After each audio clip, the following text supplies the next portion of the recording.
urapi kami, Engkau jamah hati kami, sehingga kami boleh mendengarkan firman Tuhan dengan baik. Kami mohon kepadamu, kiranya Engkau fokuskan hati dan pemikiran kami, sehingga setiap firman yang kami dengarkan di malam hari ini boleh kami mengerti dan boleh kami lakukan dalam kehidupan kami pribadi lepas pribadi. Hamba-Mu yang terbatas ini Tuhan, hamba-Mu yang banyak kelemahan dan kekurangan ini, kiranya Engkau Tuhan melengkapi hamba-Mu, Engkau urapi hamba-Mu. Biarlah jamahan Roh Kudus yang bekerja bagi hamba-Mu, sehingga setiap firman yang keluar dari mulut hamba-Mu benar-benar turun dari kehendak-Mu. Terima kasih Tuhan. Dalam nama Yesus kami berdoa dan mengucap syukur. Bersama kita katakan amin. Silakan duduk Bapak Ibu.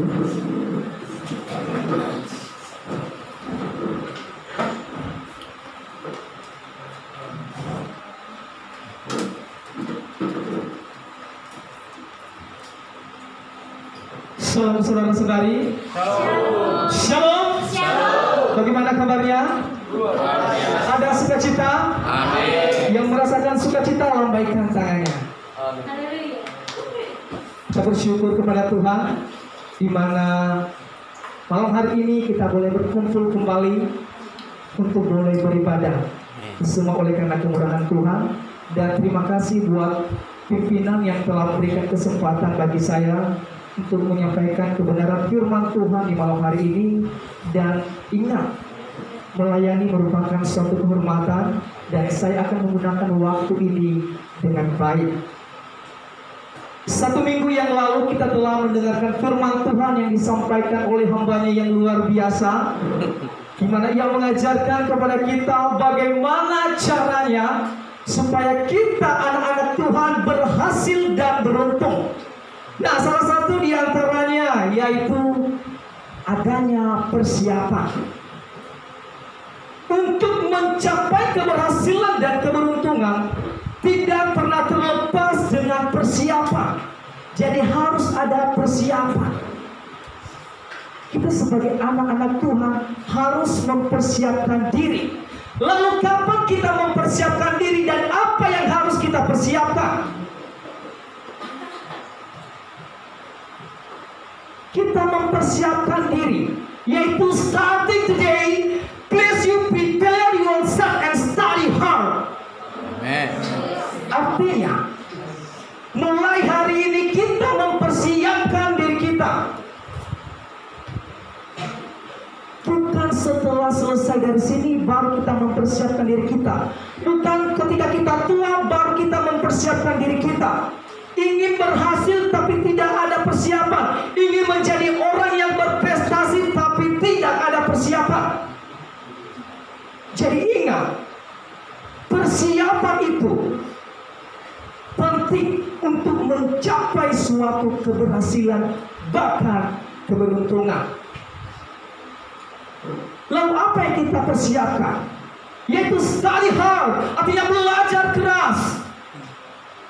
Kita harus belajar keras, karena hanya orang yang belajar keras yang mendapatkan keberhasilan, yang mendapatkan prestasi, yang mendapatkan keberhasilan, yaitu karena ia belajar keras. Jadi ada persiapan, kemudian ia belajar keras. Itu sangat penting dan sangat erat hubungannya dalam mencapai suatu tujuan keberhasilan. Saudara-saudara yang terkasih dalam nama Tuhan kita Yesus Kristus, jangan pernah berpikir bahwa untuk mencapai suatu keberhasilan itu gampang. Tidak. Ada banyak proses, ada banyak tantangan yang harus kita hadapi. Kadang kita berpikir, kenapa saya tidak bisa? Kenapa dia bisa menjadi orang yang berprestasi? Kenapa dia bisa berhasil? Ingat, karena dia telah mempersiapkan diri dan belajar keras. Ingat, kita berada di tempat yang sama, kita makan yang sama. Kalau seandainya saya makan tempe, kamu makan tempe. Kalau saya makan tahu, teman-teman juga makan tahu. Jadi tidak ada perbedaan. Jam tidurnya juga sama, jam belajarnya juga sama. Lalu apa yang membedakan kita? Ingat, Orang-orang yang berhasil dan orang-orang yang beruntung itu, mereka menggunakan waktu di saat jam tidur semuanya tidur, tetapi karena ada niatnya untuk berhasil, ia bangun dan dia menggunakan waktu itu untuk belajar. Sehingga itu yang membedakan kita. Kenapa dia bisa, kenapa saya tidak bisa? Karena stalihah, artinya belajar keras. Yang kedua, disertai oleh Tuhan. Orang yang berhasil adalah orang-orang yang disertai oleh Tuhan. Artinya ada suatu hubungan pribadi antara dia dengan Tuhan. Mana ada orang yang berhasil tanpa disertai oleh Tuhan? Jadi orang yang berhasil itu karena dia disertai oleh Tuhan. Dia ada hubungan dengan Tuhan. Dia mengutamakan Tuhan. Dia memprioritaskan Tuhan dalam hidupnya. Itulah orang yang berhasil. Artinya dia disertai oleh Tuhan. Dia memberikan waktunya untuk Tuhan. Dan selanjutnya dia tetap setia. Belajar setia. Dimanapun kita ditempatkan, apapun pekerjaan yang diberikan, dipercayakan kepada kita, hendaklah kita tetap setia melakukannya. Karena ketika kita setia, maka Tuhan akan mempercayakan perkara-perkara besar kepada kita. Amin. Amin. Saudara-saudari yang terkasih dalam nama Tuhan kita Yesus Kristus, saat ini kita akan merenungkan firman Tuhan. Mungkin firman Tuhan ini pernah kita dengarkan, bahkan pernah kita sampaikan kepada banyak orang. Yang terambil dari Injil Lukas. Injil Lukas pasal 14 ayatnya yang ke-11.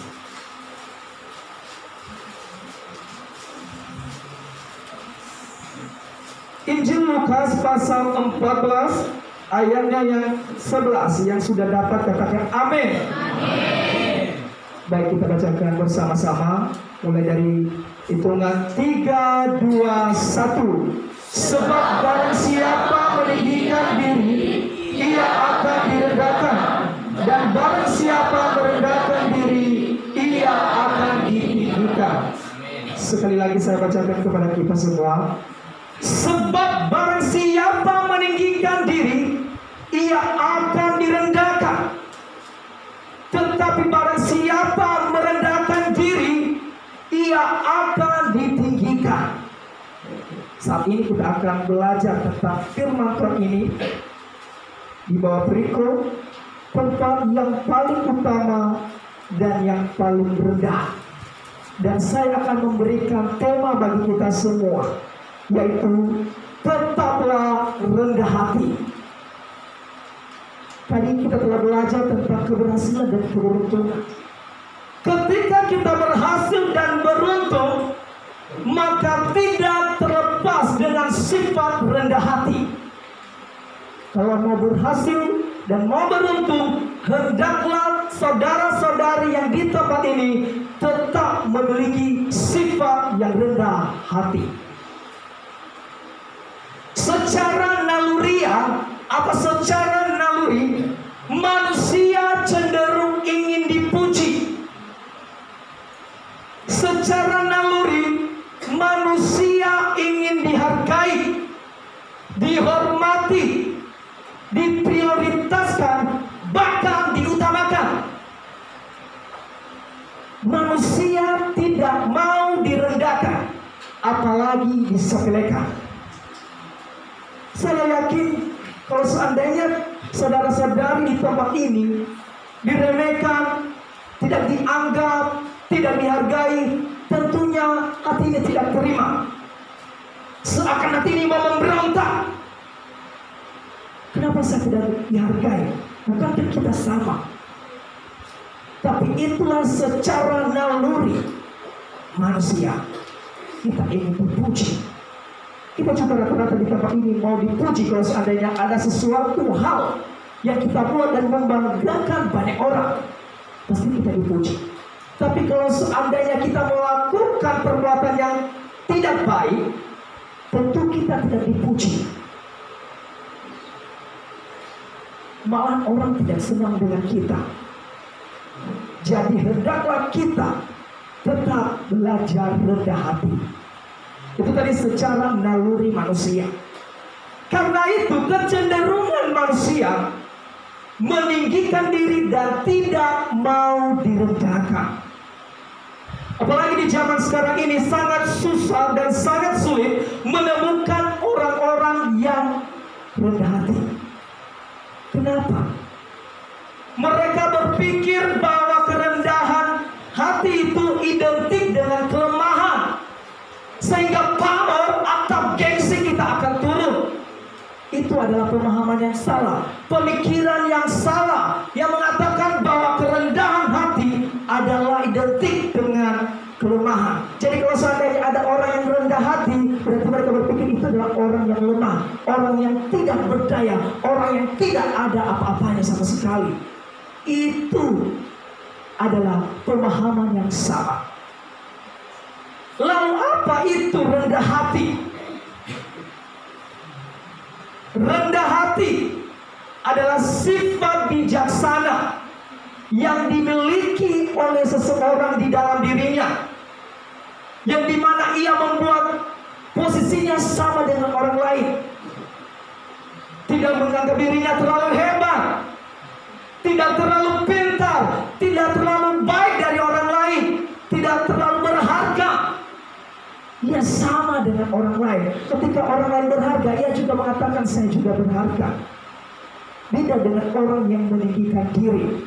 Artinya orang sombong, menganggap diri ini yang paling berarti, menganggap diri ini yang paling bermartabat di antara semuanya, yang paling terpenting di antara semuanya. Itu adalah kesombongan. Jadi kesombongan vs rendah hati. Sekarang kita mau pilih mana?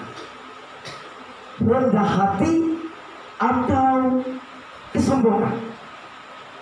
Karena biasanya orang yang sudah berhasil, orang yang sudah beruntung, biasanya timbul sifat kesombongan.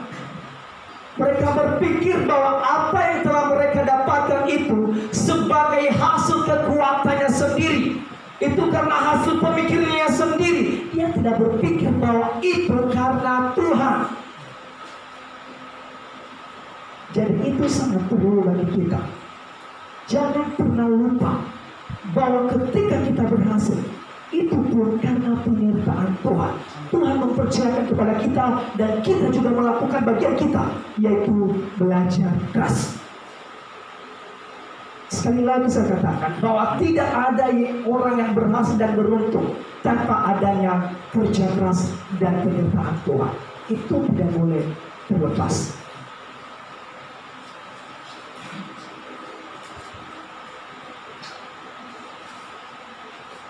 Sebab barang siapa meninggikan diri, ia akan direndahkan, dan barang siapa merendahkan diri, ia akan ditinggikan. Tuhan Yesus sendiri telah memberikan contoh dan teladan bagi kita. Dia yang adalah Allah, namun Ia memberikan teladan bagi kita untuk rendah hati. Coba kita buka di dalam Filipi pasal 2 ayat 6 sampai ayatnya yang ke-9.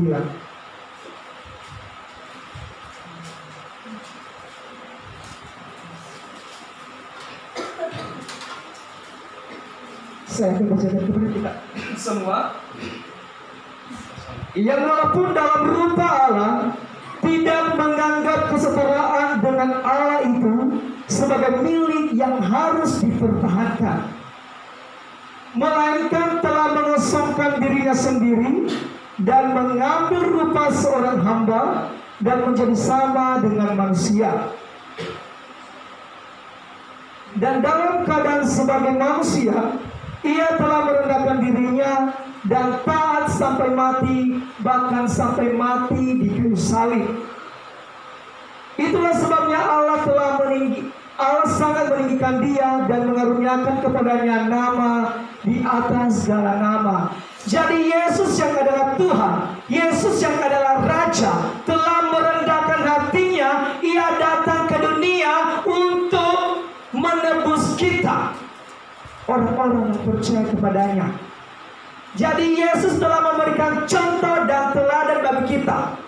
Jadi Dia memiliki sifat kerendahan hati. Dan jika kita sebagai anak sebaliknya, hendaklah kita memiliki sifat yang rendah hati. Bukan kesombongan, bukan kecongkakan, tetapi kerendahan hati. Itu adalah Allah, Yesus sendiri. Apalagi kita sebagai manusia harus bisa belajar dari Tuhan kita Yesus Kristus yang telah memiliki sifat rendah hati. Kita belajar dari seorang guru yang luar biasa, dari seorang raja yang luar biasa, mampu merendahkan hatinya demi kita. Masakan kita sebagai anak-anak Tuhan tidak bisa memiliki sifat yang rendah hati? Jadi perlu kita tanya dengan hati kita masing-masing, karena itu sangat penting. Tuhan telah memberikan contoh bagi kita. Kemudian kita belajar dari padi. Saya percaya bahwa teman-teman di tempat ini rata-rata petani. Jadi jangan bilang kalau seandainya saya tidak mengenal padi, itu bohong. Bohong.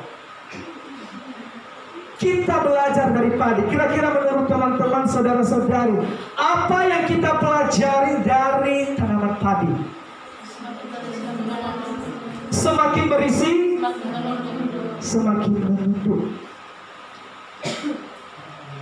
Semakin kita berisi, semakin kita dipercayakan Tuhan. Tuhan mempercayakan keberhasilan kepada kita. Tuhan mempercayakan kesuksesan. Tuhan mempercayakan prestasi bagi kita. Kita bukan semakin meninggikan diri, kita bukan semakin memegangkan diri atas apa yang telah Tuhan percayakan bagi kita, tetapi kita belajar dari padi. Semakin berisi, semakin menumpuk. Bukan seperti lalang. Kalau lalang seperti apa?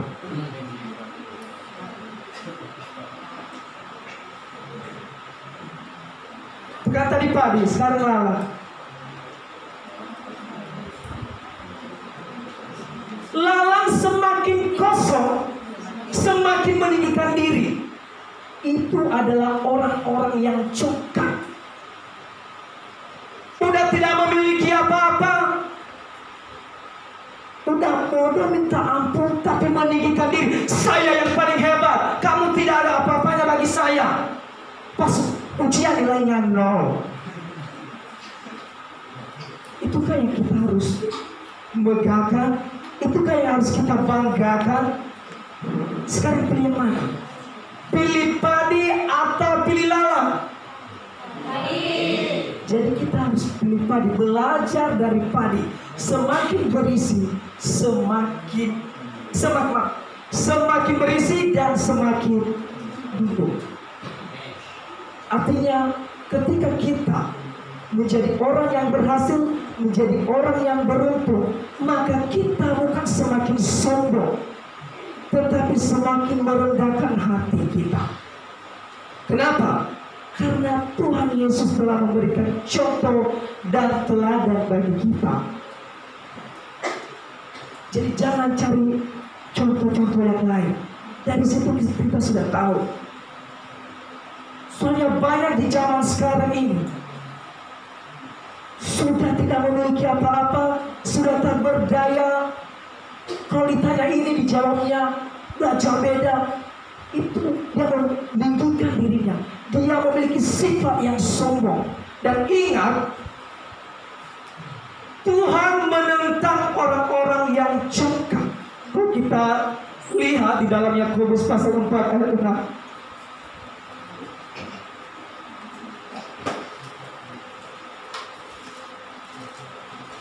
Salah satu mau baca.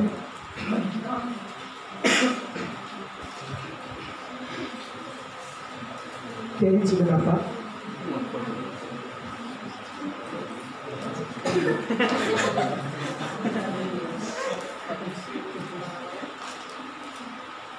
Ini salah satu membacakan bagi kita.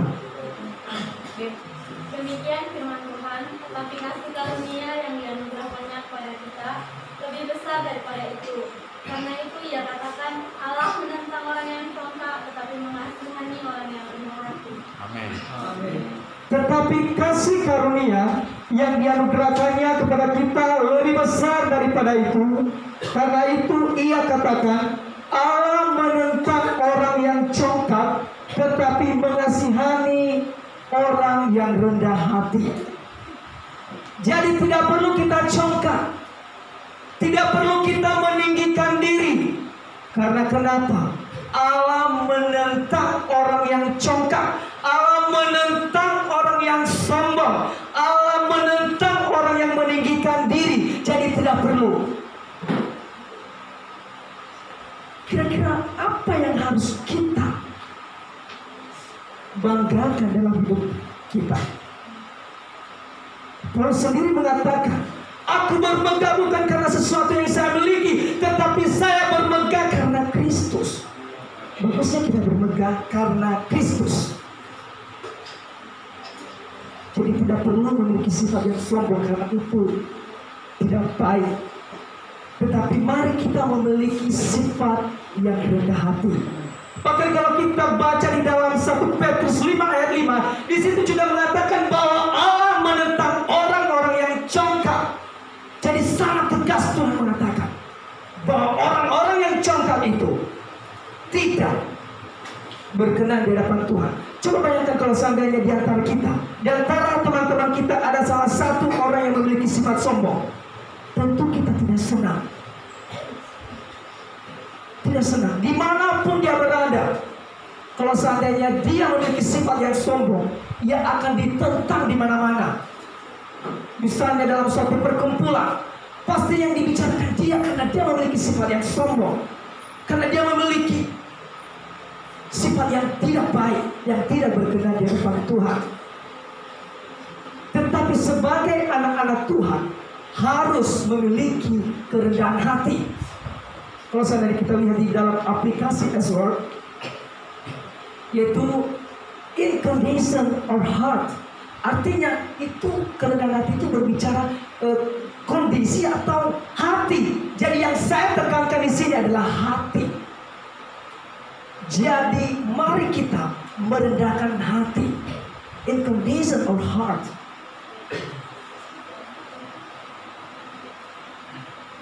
Jadi sebagai anak-anak Tuhan, kita harus belajar dari Tuhan Yesus yang adalah Allah, namun ia merendahkan hatinya. Bahkan kita bisa belajar ketika Yesus membasuh kaki murid-muridnya, itu tanda kerendahan hati. Masa Allah mau membasuh kaki murid-muridnya? Itu adalah tanda kerendahan hati. Kita belajar dari padi yang semakin berisi semakin menunduk. Artinya ada kerendahan hati, tidak menyombongkan diri. Karena segala sesuatu yang dilakukan oleh orang-orang yang sombong tidak akan berhasil. Sama seperti orang-orang di bumi. Kalau kita baca di dalam Kejadian pasal 11 tentang pembangunan Menara Babel. Pada saat itu orang-orang berusaha ingin membuat Menara Babel yang sampai ke langit, namun dihancurkan oleh Allah. Kenapa? Karena itu tidak berkenan di hadapan Allah. Allah tidak senang. Maka rencana mereka akan digagalkan oleh Tuhan. Akhirnya mereka dibuat berserak kemana-mana. Karena kenapa? Karena kesombongan mereka.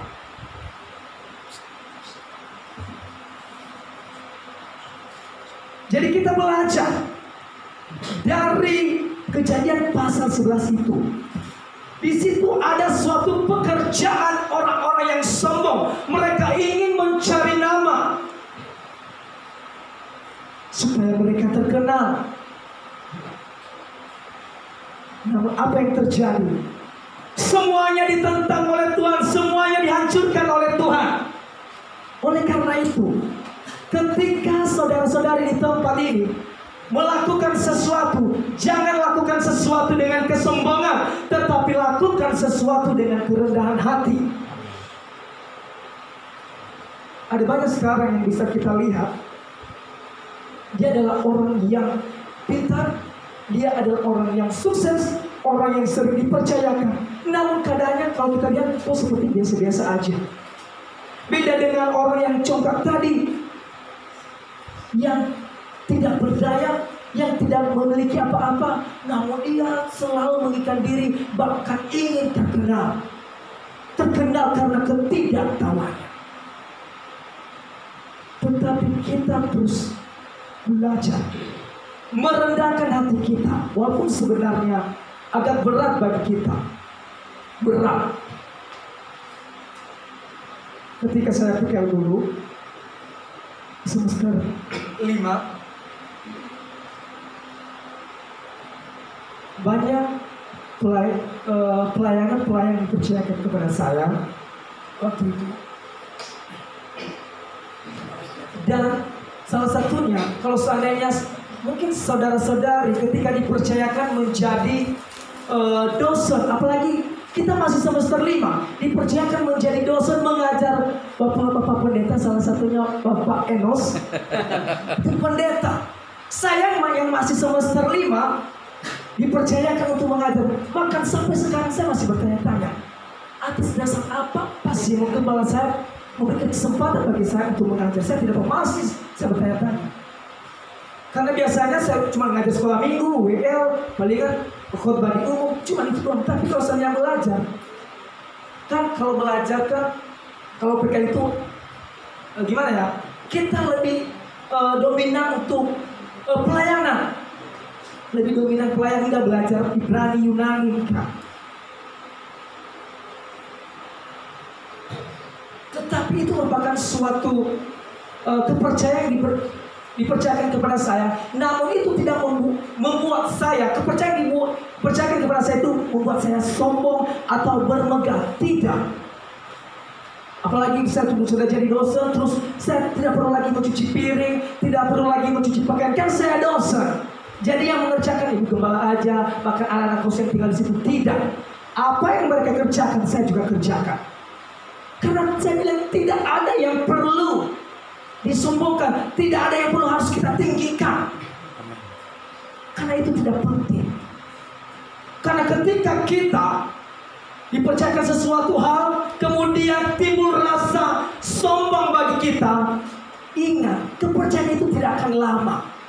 Kenapa? Kita akan direndahkan. Tuhan sendiri akan merendahkan kita. Jadi itu sangat penting. Kalau seandainya Tuhan yang mengangkat kita, tak ada satu orang pun yang mau merendahkan kita. Sekalipun mereka berusaha, orang dunia berusaha untuk menarik kita, mereka berusaha untuk menurunkan kita dari apa yang telah dipercayakan kepada kita. Tapi ingat, ketika Tuhan yang mengangkat kita, tak ada satu orang pun yang berhasil merendahkan kita, menurunkan kita. Tetapi kalau seandainya kita memiliki kesombongan atas apa yang telah diberikan kepada kita, dipercayakan kepada kita, maka kita akan direndahkan dan susah bangkit lagi. Kalau seandainya Tuhan yang merendahkan kita. Jadi sebagai anak-anak Tuhan, terus belajar merendahkan hati, menjauhkan sifat kesombongan, menjauhkan sifat kecongkakan. Karena itu tidak penting dan ditentang oleh Tuhan. Lalu apa yang menjadi tanda orang memiliki kerendahan hati? Ini perlu.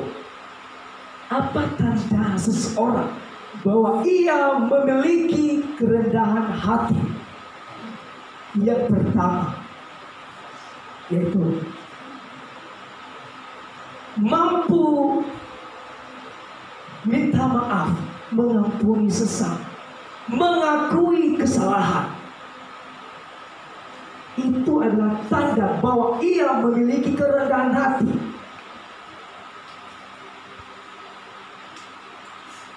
Ia mampu meminta maaf, ia mampu mengampuni. Itu adalah ciri orang yang memiliki kerendahan hati. Tetapi di zaman sekarang ini sangat sulit menemukan orang-orang yang mau meminta maaf, orang-orang yang mau mengakui kesalahan. Yang terjadi saat ini, mereka menyembunyikan pelanggaran mereka.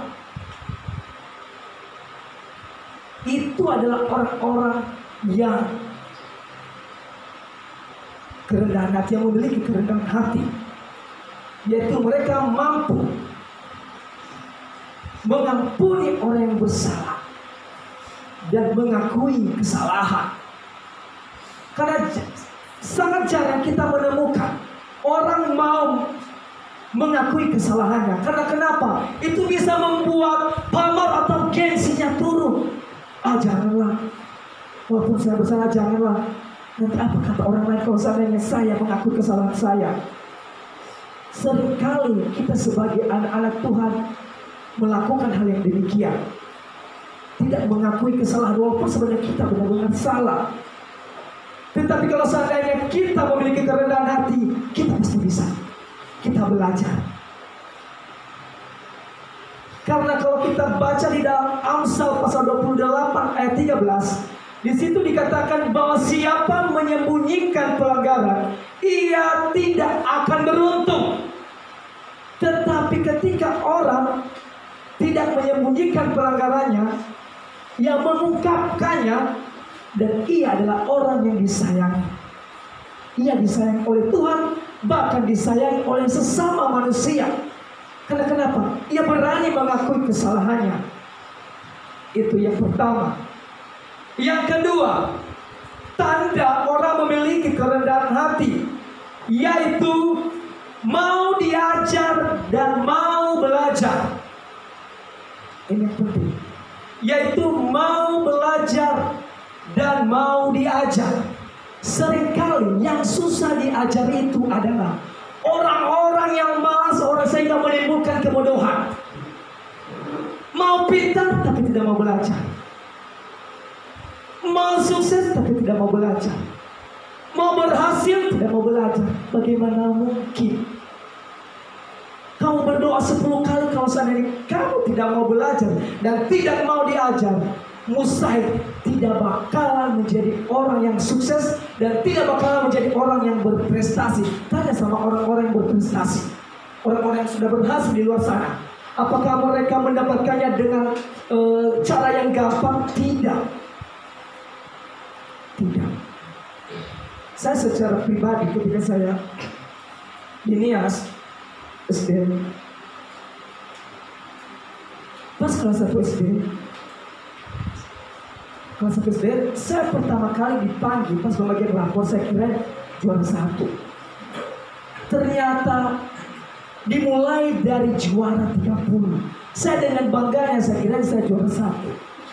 Ini akhirnya saya yang dipanggil pertama. Biasanya pikiran saya yang pertama itu pasti yang terbaik dan yang juara 1. Ketika saya mendapatkan hasilnya, maka belum saya buka, langsung saya kasih sama orang tua. Mereka buka terus, saya bilang dengan bangganya, saya sebagai anak yang berprestasi. Pas dibuka hasilnya, saya anjlok. Saya menangis, dan di situ saya mau belajar keras dan mau diajar. Orang tua saya, mama saya tidak bisa membaca. Bapak saya itu bisa membaca dan dia adalah seorang guru hob. Jadi bapak saya tidak begitu mementingkan yang namanya education, pendidikan. Tidak. Tapi saya belajar dari orang lain. Kok mereka bisa? Kok saya nggak bisa? Apa sih kuncinya supaya kita bisa menjadi orang yang berhasil dan beruntung? Yaitu harus belajar dan mau diajar. Jadi kita harus memberikan hati kita. Walaupun rasanya untuk menjalani proses itu sangat-sangat sakit, tetapi ketika kita mau, pasti bisa. Yakin dan percaya pasti bisa. Mungkin kita yang ada di tempat ini memiliki latar belakang pendidikan yang berbeda-beda. Namun ketika kita sampai di tempat ini, jadikan tempat ini sebagai tempat untuk bertanding, berlomba.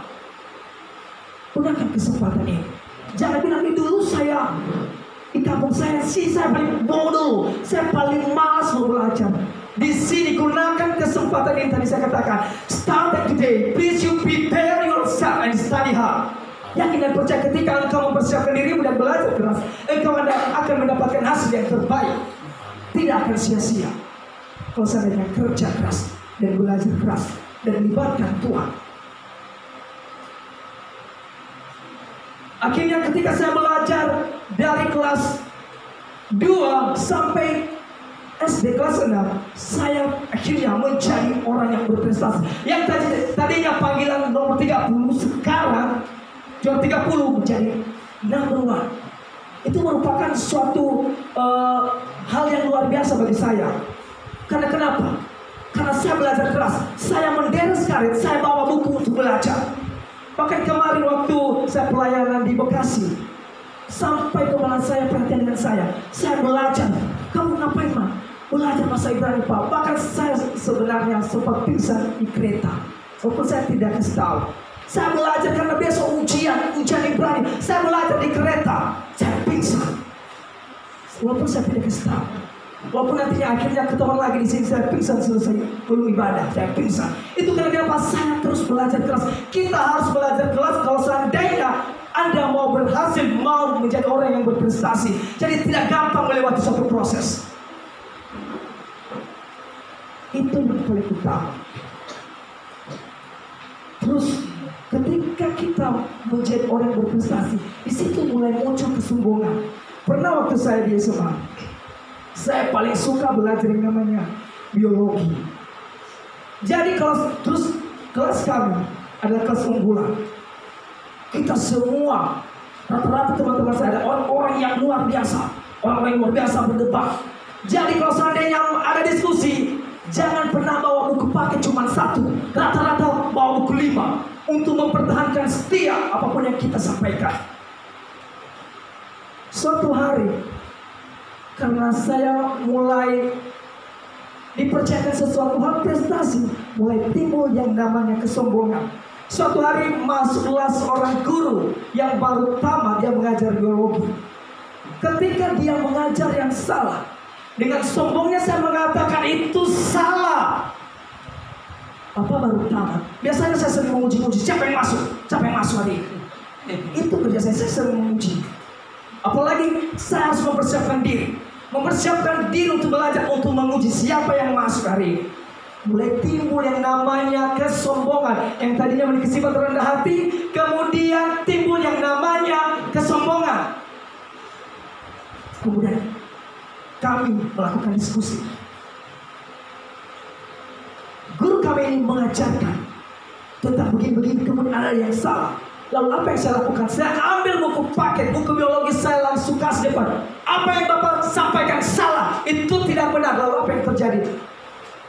Buku langsung diambil, langsung tampon kepada saya. Terus saya bilang, saya tidak terima. Kenapa saya yang benar, terus saya dipukul pakai buku paket? Saya sudah menguasai, sudah jelas-jelas ini sudah benar di dalam, tapi kenapa saya disalahin? Lalu tahu apa yang disampaikan? Saya dibawa di kantor, kemudian Bapak kepala sekolah saya bilang, ada apa ini?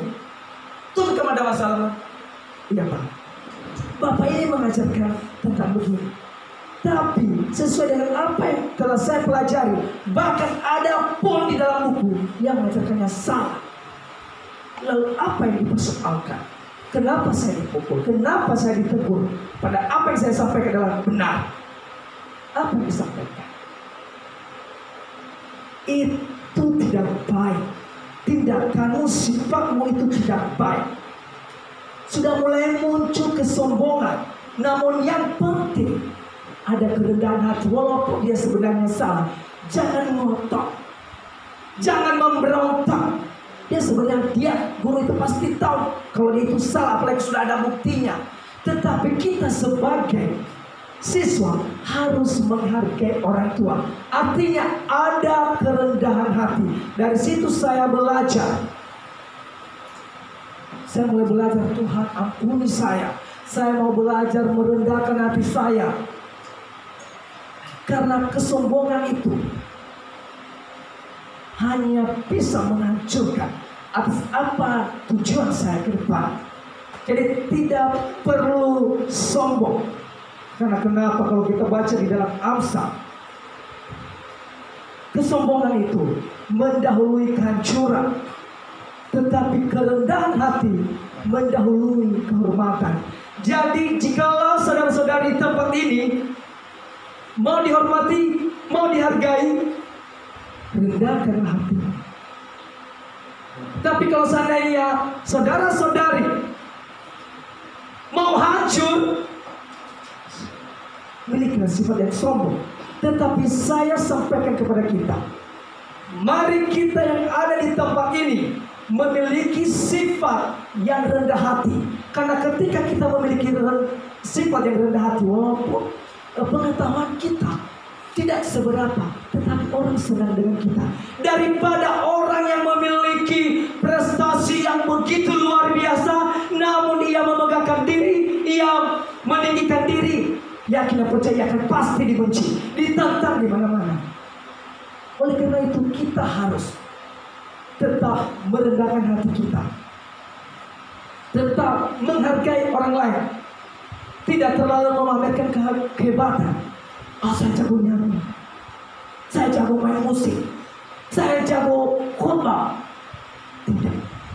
Tidak ada sesuatu yang dibanggakan, dan tidak ada sesuatu hal yang membuat kita bermegah kecuali karena Kristus. Jadi tadi telah saya sampaikan bahwa satu tadi tanda kerendahan hati yang pertama, mengakui kesalahan. Yang kedua, mau diajar dan diajar. Yang ketiga adalah penundukan diri. Kita harus menundukkan diri kita seperti padi yang telah saya jelaskan tadi. Semakin berisi, semakin menundukkan diri. Kita juga harus sebagai anak Tuhan harus merendahkan hati kita, karena itulah yang paling utama. Jadi untuk mencapai suatu keberhasilan dan kesuksesan tidak terlepas dengan sifat rendah hati, in condition or heart. Mungkin itu saja yang perlu saya sampaikan bagi kita semua. Tuhan Yesus memberkati kita bersatu dengan doa.